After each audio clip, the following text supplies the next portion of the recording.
Guys, berjumpa kembali dengan Moti di program Bincang Motivi. Saya punya pengalaman pada masa kecil, saya selalu mengira bahwa kitab suci itu jatuh dari surga dan Tuhan sendiri yang menulis kitab suci itu lalu diturunkan pada manusia. Tetapi ketika saya jadi pastor, ketika saya belajar kitab suci, saya baru tahu bahwa ternyata kitab suci itu ditulis oleh manusia juga. Dan saya sempat shock, saya sempat krisis iman. Nah, mungkin Anda punya pengalaman yang sama dengan saya.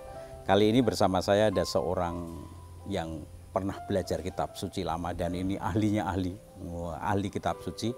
Dan kita bisa tanya, dan ini lulusan dari S2 Biblikum dan doktornya di Angelicum di Roma. Jadi ini S3 Roma ini. Nah, dan kali ini saya bersama Romo Triwardoyo. Wala Romo, apa kabar?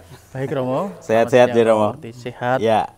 Baik Romo, ini kita ngobrol-ngobrol tentang kitab suci. Iya Romo. Ya, dan tadi saya sudah membuka. Saya dulu waktu kecil tuh mengira kitab suci itu jatuh dari surga dan Tuhan sendiri yang menulis kitab suci. Tapi ternyata kitab suci ditulis oleh manusia. Nah, ini Romo gimana menjelaskan asal mula kitab suci ini? Baik Romo, ya Tuhan itu pada dasarnya ingin menyelamatkan umat manusia.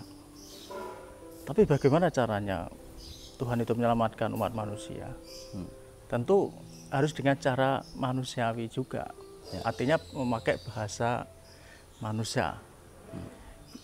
Saya dulu juga pernah mendengar ada semacam analogi untuk menjelaskan ini. Misalkan di sebuah padang rumput itu terbakar. Di situ ada komunitas semut, lalu Romo melihat semut yang terbakar, bingung, bagaimana Romo mau menyelamatkan semut itu? Ya Romo harus jadi semut. Harus jadi semut supaya Romo bisa menyapa mereka, bisa berbicara dengan mereka dan mengatakan pada mereka. Nah, sama halnya dengan kitab suci. Yang dikatakan sabda Tuhan itu, Tuhan ingin menyelamatkan manusia. Caranya dengan bahasa manusia, yaitu lewat orang-orang yang diutus, yaitu nabi dan sebagainya, dan akhirnya nanti puncaknya pada Yesus putranya itu.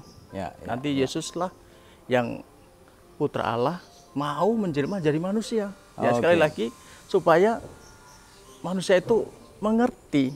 Kalau memakai bahasa manusia itu supaya manusia itu mengerti, oh Tuhan itu mau mengatakan ini.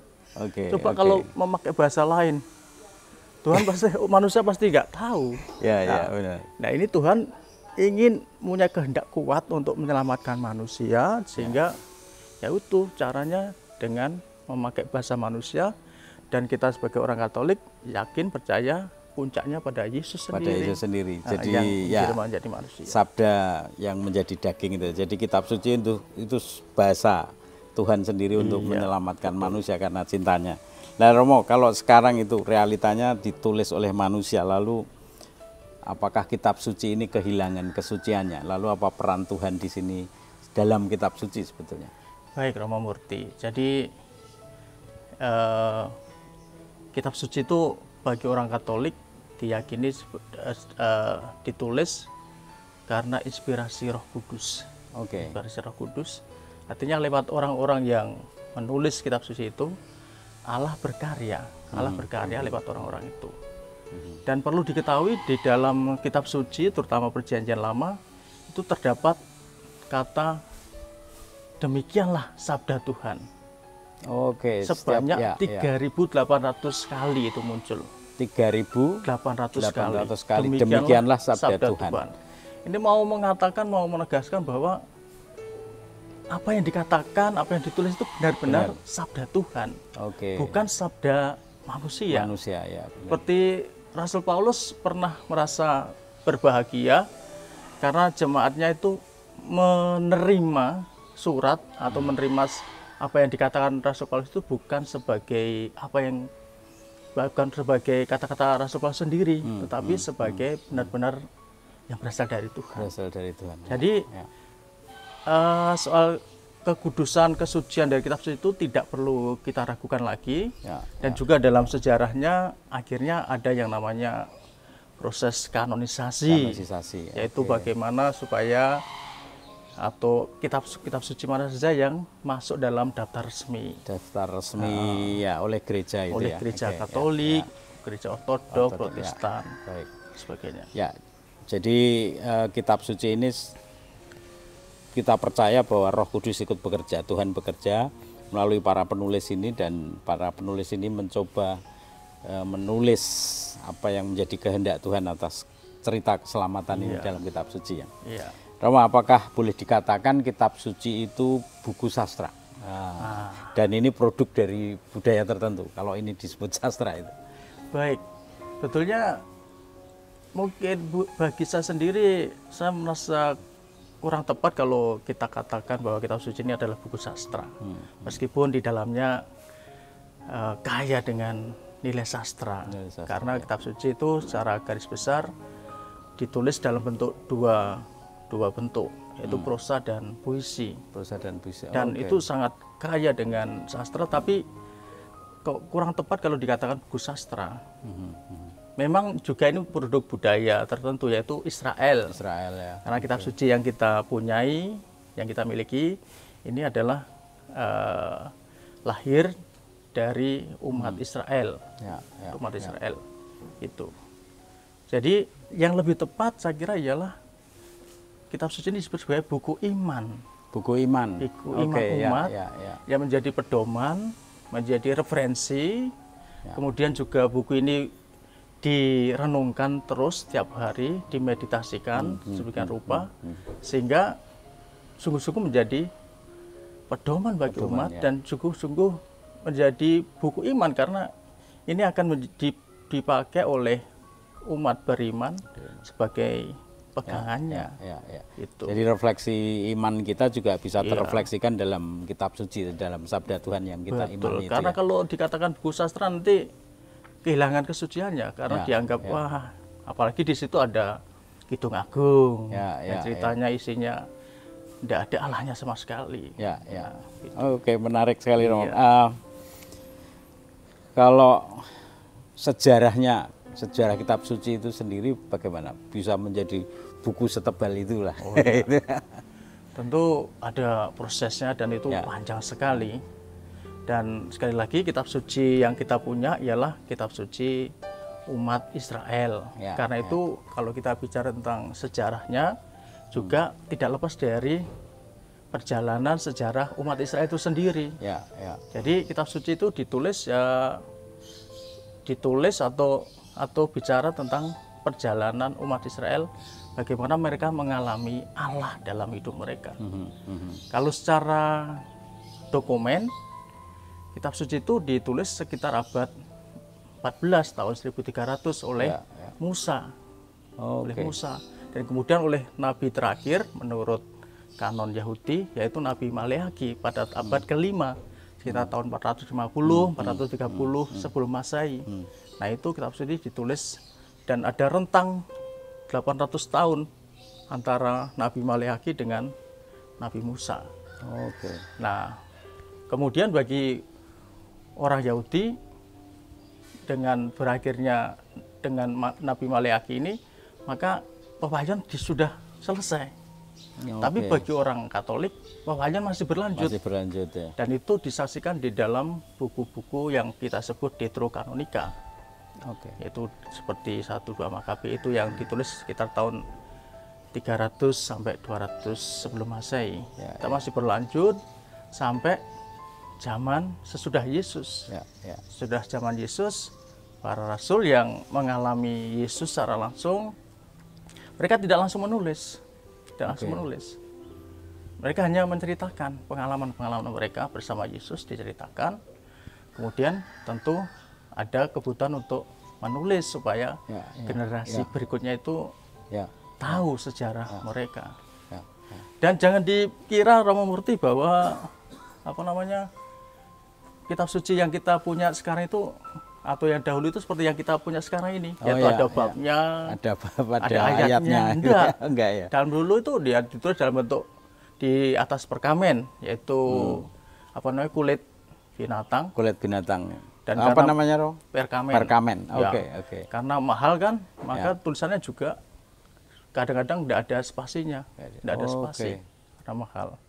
Maka baru pada abad ke-13, yaitu Uskup Agung Stephen Langton dari Keuskupan Agung Canterbury, Inggris, baru zaman dia mulai ada bab, dibagi menjadi bab-bab. Kemudian setelah dia pada abad 16 tahun 1500-an ada seorang ahli yang namanya Robert Estienne, orang Prancis, membagi kitab suci itu di dalam ayat-ayat, dalam ayat-ayat itu. Kemudian itu, jadi yang sampai pada kita itu tidak seperti yang ada di awal mula. Di awal mula itu ya. Nah, kalau ngomong tentang penulisnya sendiri, siapa ya? Penulis kitab suci ini siapa ini? Kalau untuk Perjanjian Lama, Romo, kita bagi menjadi 4 kalau menurut kanon kita, kanon Katolik, yaitu Pentateuch atau Kitab Musa. Itu diyakini yang menulis Musa sendiri. Oh, itu Musa sendiri. Diyakini yang menulis Musa sendiri. Memang dalam dunia akademis ada yang meragukan. Misalkan di Ulangan bab terakhir itu kok diceritakan tentang kematian Musa. Nah, bagaimana Musa mau menulis kematiannya sendiri? Tapi baiklah, ini hanya teori kan, hipotesis. Kita ikuti yang apa yang menjadi keyakinan tradisi bahwa ini ditulis oleh Musa. Kemudian setelah itu ada kitab sejarah. Kitab sejarah ada Yosua dan sebagainya. Kitab sejarah. Lalu ada kitab nabi-nabi. Di situ ada nama nabinya. Dan diyakini ya nabi-nabi itulah yang menulis. Kemudian ada kitab kebijaksanaan. Nah, kitab kebijaksanaan ini yang menulis diyakini Salomo. Salomo yang menulis kitab kebijaksanaan. Sedangkan Mazmur itu Daud yang menulis. Itu menurut keyakinan tradisi. Itu Romo. Nah, kalau kita kenal di Perjanjian Baru ini ada Injil Matius, Markus, Lukas, Yohanes. Ini siapa penulisnya dan mengapa penulis ini memakai nama-nama mereka? Baik, sesuai dengan namanya, Injil Matius, Markus, Lukas, Yohanes itu ditulis oleh mereka sendiri. Mereka sendiri. Jadi Injil Matius ditulis oleh Matius yang adalah salah satu murid atau Rasul Yesus. Matius. Sedangkan Markus ditulis oleh Markus sendiri, tapi dia bukan murid Yesus. Tapi dia teman atau kolega dari Santo Petrus. Sehingga tulisannya dia pun juga di bawah didikte atau di bawah pengaruh Santo Petrus sendiri. Dan Markus itu termasuk yang paling pendek, Romo. Karena dia kata ahli, dia tergesa-gesa dalam menulis. Tergesa-gesa, sehingga dikatakan paling pendek. Sedangkan Lukas, dia juga bukan murid Yesus, bukan rasul, tapi dia teman dari Rasul Paulus, sehingga di balik tulisan dia itu juga ada pengaruh atau dipengaruhi oleh Paulus.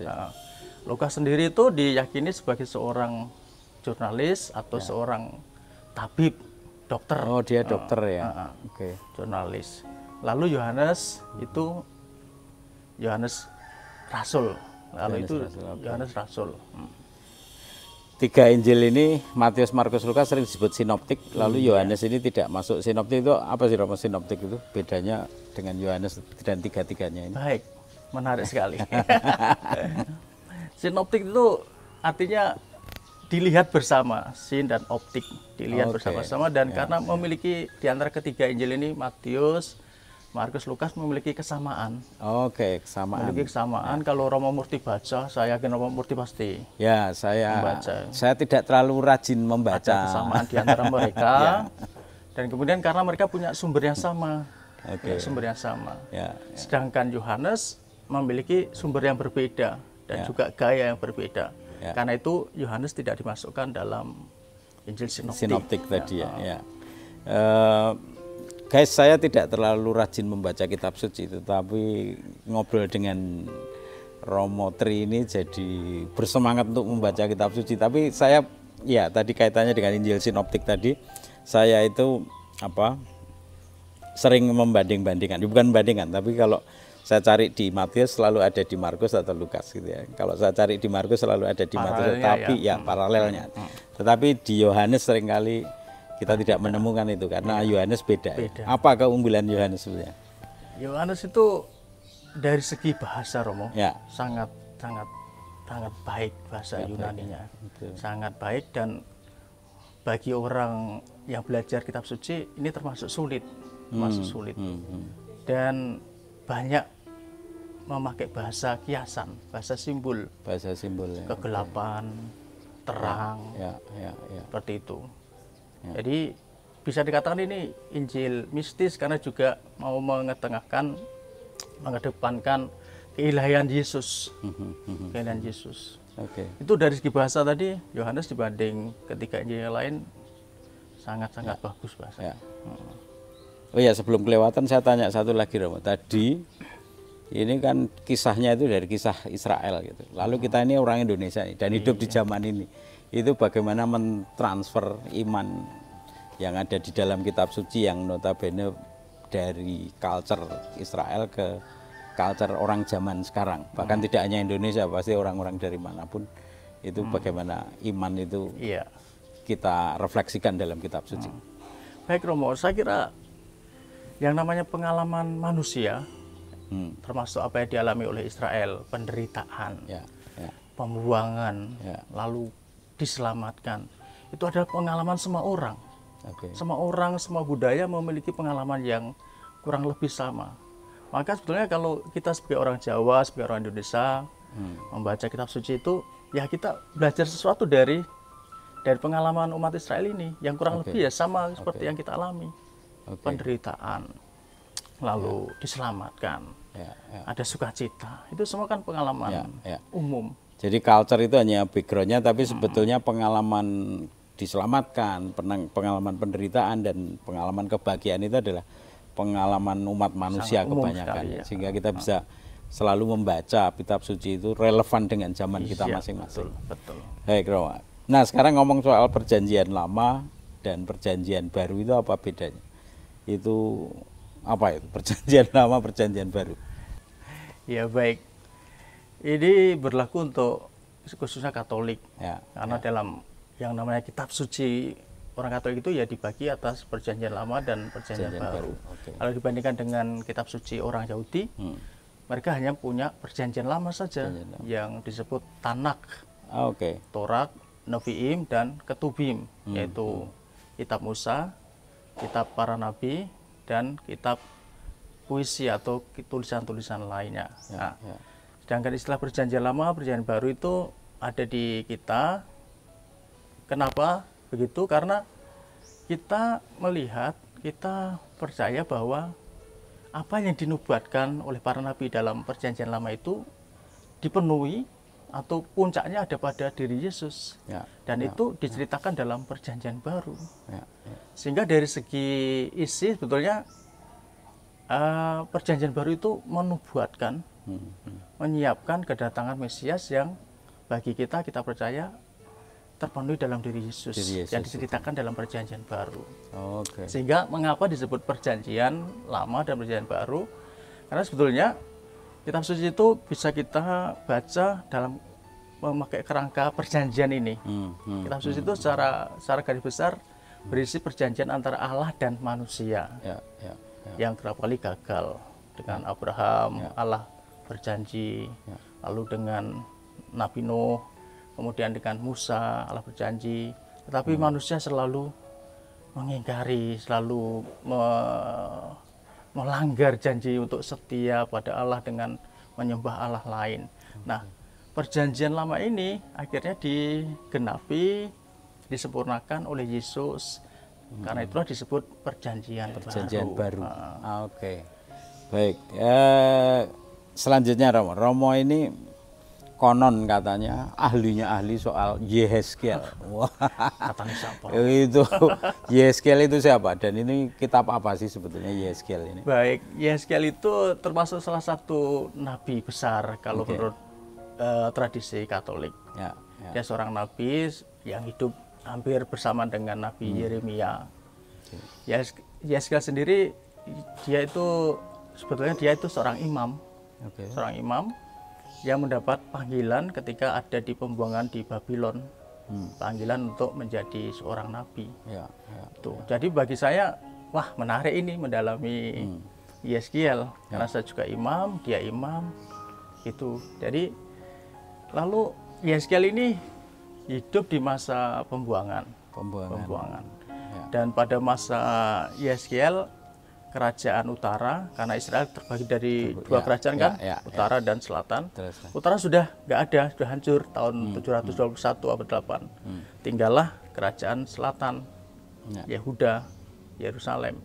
Dan pada saat Nabi Yeskiel hidup, Yehuda ada dalam ambang kehancuran, dan nanti akhirnya hancur kalau kita baca di kitab Yeskiel itu.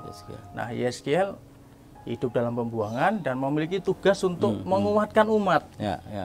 Umat yang sudah kehilangan tanahnya, kehilangan tempat ibadat, kehilangan Tuhannya, itu mengalami krisis yang besar, mengalami krisis yang sungguh-sungguh besar. Bahkan mereka mempertanyakan kekuasaan Allahnya, kekuasaan Tuhan Israel.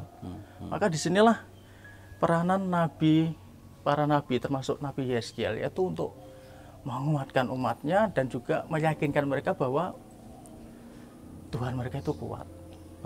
Maka apa yang terjadi di Yerusalem, yaitu kehancuran Yerusalem di bawah Raja Nebukadnezar, Raja Babilonia, dimaknai oleh Yeskiel yang adalah seorang imam, dulunya imam ini, dengan kacamata rohani. Ini menarik, karena dia akhirnya melihat ini semua adalah karya Tuhan. Bahwa Yerusalem hancur itu karena Israel berdosa, tidak mau bertobat. Lalu bahwa Yerusalem de facto dihancurkan oleh Nebukadnezar, ini dimaknai sebagai Nebukadnezar ini alatnya Tuhan untuk menghukum umatnya sendiri. Jadi Yeskiel itu mau mengatakan bahwa Tuhan Israel, Allah Israel itu berkuasa, punya kuasa yang lebih, bahkan mampu mengendalikan, mengontrol Raja Nebukadnezar untuk menghukum umatnya.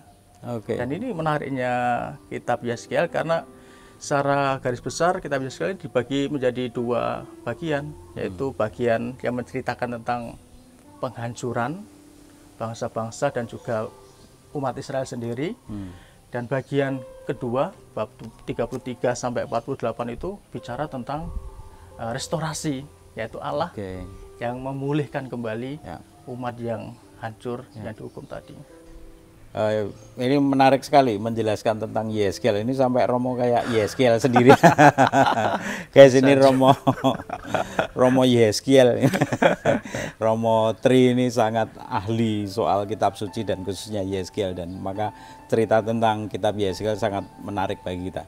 Tapi Romo kembali ke kitab suci, tadi Romo sudah nyinggung soal Deuterokanonika. Ini juga sering menjadi pertanyaan banyak orang, kenapa ada di gereja Katolik dan tidak ada di gereja lain. Baik. Kitab-kitab Deuterokanonika ya istilahnya. Ya Romo Murti, kalau ada Deuterokanonika berarti ada Protokanonika. Secara sederhana, Protokanonika itu bisa dikatakan kanon pertama. Sedangkan Deuterokanonika itu kanon kedua. Mengapa di Katolik ada, tapi di aliran lain tidak ada? Ini pasti ada sejarahnya, Romo, ya. Nah, Katolik ini memakai untuk perjanjian lamanya, dia memakai apa yang ada di Tanakh, yaitu kitab suci perjanjian lama, kitab sucinya orang Yahudi. Kita semua memakai itu, tapi kita juga memakai sumber yang diceritakan dalam kitab Septuaginta, yaitu kitab suci perjanjian lama yang ditulis dalam bahasa Yunani.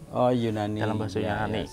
Romo Murti mungkin masih ingat obrolan kita pertama tadi ya, bahwa orang Yahudi percaya yang nama pewahyuan berhenti pada tahun 450-an, 430-an atau 405 dengan Nabi Maleakhi, Nabi terakhir mereka. Tapi bagi sebagian orang Yahudi sendiri, orang Israel, itu belum berakhir.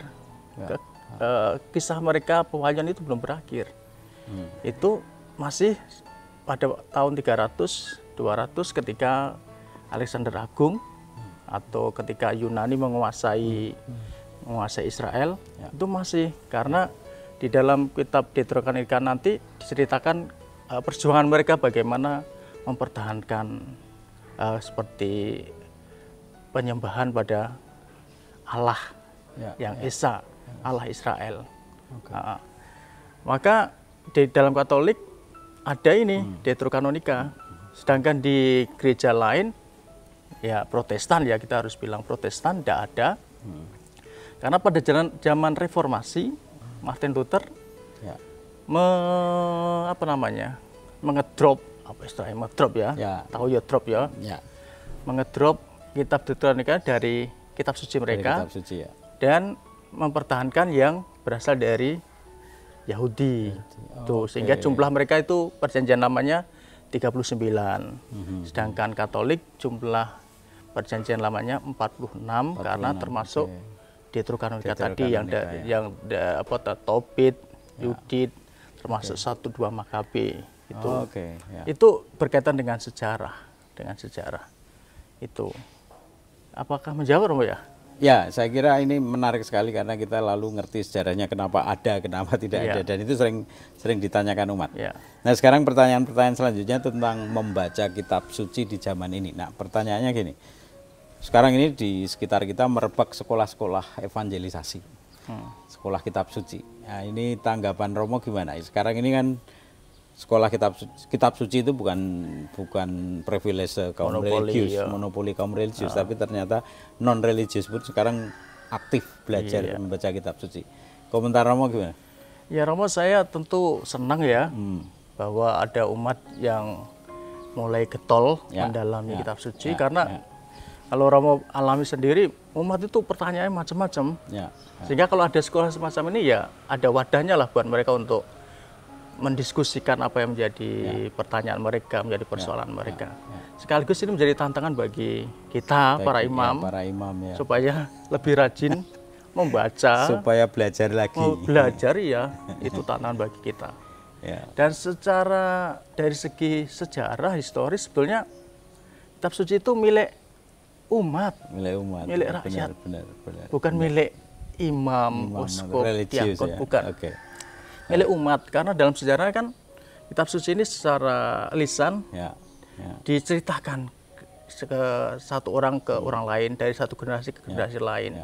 Ya, seperti orang tua kita kalau sore atau malam menceritakan cerita rakyat dan sebagainya, itu mereka menceritakan kisah mereka, kisah ketika di Mesir, pada waktu pembuangan, pada waktu dibebaskan, Paskah bagi mereka, itu diceritakan ke anak cucu mereka. Dan dari segi ini kitab suci itu ya itu milik umat. Maka kalau sekarang ada kelompok-kelompok kursus kitab suci, evangelisasi pribadi dan sebagainya, itu ya bagus. Artinya umat mau mengakrabi, mengakrabi kembali apa yang menjadi sebetulnya milik mereka. Memang ini sempat hanya menjadi milik kaum religius, terutama ketika kitab suci kita masih terbatas dalam bahasa Latin atau bahasa asing, itu menjadi monopoli kaum religius. Sekarang ya umat harus, dan kita malah tertantang ini, kita tertantang para kaum religius untuk membaca lagi kitab suci. Ini orang seperti saya ini kan jarang membaca kitab suci. Oke, Romo, baik. Pertanyaan berikutnya, asiknya belajar dan membaca kitab suci itu sebenarnya di mana? Bagi saya pribadi, dengan adanya kesempatan untuk mendalami secara serius kitab suci ini, dengan mengetahui bahasa aslinya, Romo, itu sungguh-sungguh menarik sekali. Romo tahu kan bahasa asli kitab suci kita, yaitu terutama Ibrani untuk perjanjian lama, dan ada beberapa bagian dan tulis dalam bahasa Aram, dan juga untuk perjanjian barunya Yunani. Dengan mempelajari bahasa aslinya itu, teks itu jadi hidup, Romo. Kita tahu apa artinya, apa maksudnya. Nah, untuk kita yang tidak punya kesempatan untuk mempelajari bahasa aslinya ini saya kira nggak perlu kecil hati. Ya. Karena kita bisa membandingkan betulnya kitab suci kita yang ditulis dalam bahasa Indonesia ini dengan bahasa lain dalam bahasa Inggris. Karena kerap kali kadang-kadang terjemahannya berbeda. Berbeda ya. Terjemahannya berbeda. Mau diambil contoh? Boleh. Misalkan dalam Matius soal perceraian itu Romo, Ya. bahwa seorang suami boleh menceraikan istrinya, Ya. tidak boleh menceraikan istrinya ya, kecuali zina. Dari Cina. Itu dalam bahasa aslinya juga dalam bahasa lain bukan zina, Oke. tapi yang dipakai ialah kumpul kebo. Oke. Kumpul kebo. Jadi orang yang kumpul kebo kan boleh Ya. cerai, Ya. ya toh. Jadi kalau ada alasan istrinya atau suaminya zina itu bukan alasan yang kuat untuk Oke. menceraikan. Nah ini kan Ini sekali lagi beda tergantung banget ya. dari bagaimana kita mengerti teks dengan baik. Kalau Teks kita oke. tahu bahasa aslinya atau kita mau membandingkanlah dengan bahasa-bahasa lain. Ya. Ya sekarang ini sudah banyak Romo terjemahannya, sudah diterjemahkan dalam ratusan bahasa. Ya. Berarti memahami konteks Iya. bahasa itu menjadi penting ya, terutama penting bahasa sekali. itu. Iya. Baik Romo, kalau dalam kehidupan sehari-hari bagaimana seharusnya kita memanfaatkan kitab suci ini? Nah, kata memanfaatkan itu rasanya Gimana gitu ya. Saya itu ya berpikir kita itu jangan memperlakukan kitab suci itu seperti warung kopi, Romo. Oke. Kita hanya mengambil apa yang kita suka. Yang gitu ya. Oke. Kalau kita suka pisang goreng, kita ambil pisang goreng. Kalau kita suka tahu genjerot, kita ambil tahu genjerot. Yang lainnya tidak kita ambil. Nah, jangan seperti itu. Ya, saya terutama itu dulu atau kitab suci itu kalau saya ngantuk buat tidur ya. Gimana? Lebih dosa lagi gitu ya. Lebih dosa lagi, bahaya. Jadi jangan diperlakukan seperti warung kopi. Artinya jangan memilih ayat yang kita suka, atau yang mendukung apa yang kita lakukan. Jangan, tapi ya kita membaca semua ayat-ayat itu, entah itu menarik, entah mungkin juga menyakitkan, karena ternyata Allah Tuhan menegur kita lewat perikop yang sedang kita baca.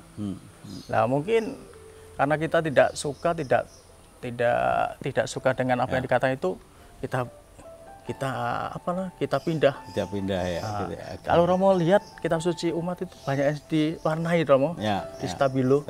Coba Romo amati yang di stabilo yang apa? Yang disukai. Yang disukai. Yang disukai. Wah ini mengena, ini suka stabilo. Yang lainnya enggak. Nah janganlah. Kalau saya dulu yang stabilo yang untuk buat ujian. Yang buat ujian aja, yang penting berarti. Makanya ya kita harus baca semua.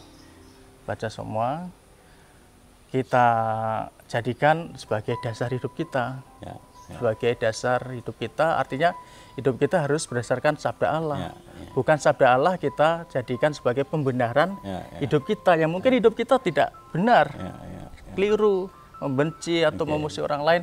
Wah, ini kan ada dalam kitab suci, benci musuh, atau dalam perjanjian lama ya, yang namanya kekerasan Allah yang pencemburu itu banyak sekali. Nah itu mungkin bisa kita, wah, soal balas dendam. Oke. Baik Romo, sekarang bagaimana kita manusia ini bisa merasakan penyertaan Tuhan dalam sejarah hidup manusia dalam kitab suci ini? Terima kasih Romo Murti. Jadi sekali lagi kitab suci itu meskipun itu adalah pengalaman umat Israel secara khusus, tapi juga apa yang dialami oleh umat Israel itu juga merupakan pengalaman kita semua. Pengalaman kita semua. Sehingga kitab suci pun juga menjadi penguat bagi kita. Kita bisa belajar dari pengalaman mereka yang mereka tulis dalam kitab suci itu untuk hidup kita sehari-hari ini. Itu. Oke. Nah sekarang saya tes Romo. Romo kan ahli kitab suci ini. Saya tes pada masa pandemi ini, pada masa pagebluk ini, sebaiknya perikop mana atau kutipan kitab suci mana yang Romo ingat dan itu harus kita baca? Kalau saya malah Romo tidak menganjurkan ada perikop tertentu seperti tadi. Nanti kan akhirnya bertentangan dengan apa yang saya katakan tadi. Jangan jadikan kitab suci sebagai seperti warung kopi. Hanya kita pilih yang kita suka. Yang kita suka. Kita baca semua, apalagi kita orang Katolik punya liturgi. Tiap hari ada bacaan yang kita baca terus, dan itu terus-menerus juga ada bacaan minggu.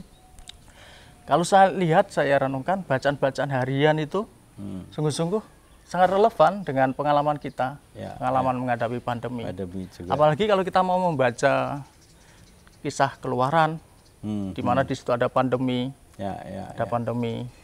Nah, kita bisa melihat itu. Lalu bagaimana Israel menghadapi penderitaan di pembuangan, menjadi orang buangan, kehilangan segala sesuatu. Itu bisa kita renungkan. Nah, dari Nabi Yeskiel kita bisa belajar, bagaimana kita melihat pandemi ini.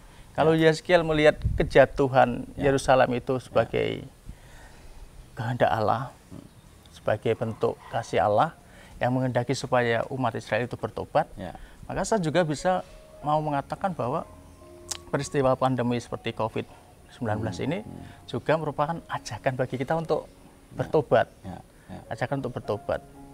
Jadi ajakan Allah itu bisa lewat hal-hal yang tidak menyenangkan, pandemi seperti ini. Kalau dalam perspektif kacamata Yeskiel, ajakan Allah untuk bertobat juga lewat kebaikan Allah sendiri. Jadi kebaikan yang kita terima dari Allah itu juga sebetulnya merupakan undangan, ajakan bagi kita semua untuk bertobat. Untuk bertobat. Baik Romo Tri, terima kasih atas Sama-sama, waktunya. Romo. Kita ini ngobrol asik sekali. Dan nanti lain kali kalau saya dolan ke Malang kita ngobrol-ngobrol lagi ya. Boleh Romo. Saya Atau kalau saya ke Jogja ya. Oh siap, kita undang lagi nanti ke Jogja. Baik guys, itu tadi obrolan saya dengan Romo Triwardoyo. Dia seorang CM, Kongregasi Misi, dan saya Yesuit, dan kita lagi ngobrol di bawah pohon yang sejuk ini, angin sepoi-sepoi, dan kita merasakan Roh Kudus hadir di sini dalam pembicaraan kita. Romo Tri ini udah seperti Yeskiel itu. Dan kita akan ngobrol di lain kesempatan kalau kita berjumpa lagi. Terima kasih waktunya Romo Tri. Sama-sama Romo. Dan terima kasih juga. Kita jumpa lagi di episode-episode selanjutnya.